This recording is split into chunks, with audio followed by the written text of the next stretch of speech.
That is a somewhat typical, very elaborate train display, circa late 1920s, early 30s, as might have been done in a fairly well-to-do household.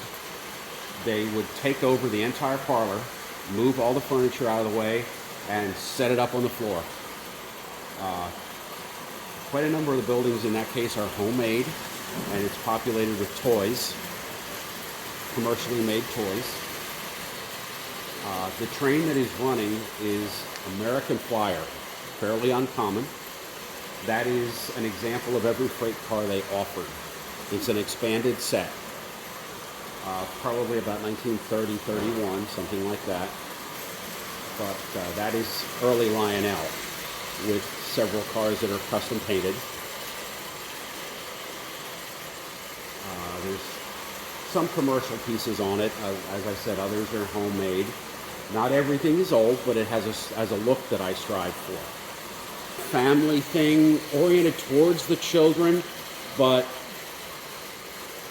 they may have been allowed to assist, but probably the adults would have set this up.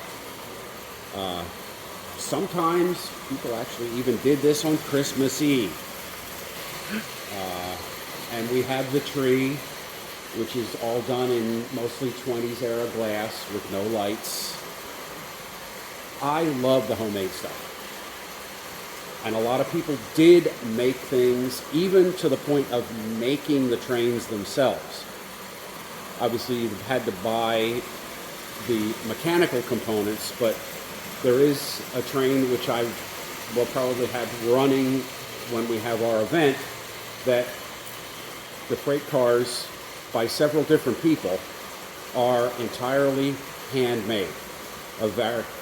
Some of actually heavy gauge steel, a tank car made out of soup cans, and the balance of the cars are made of probably recycled wood.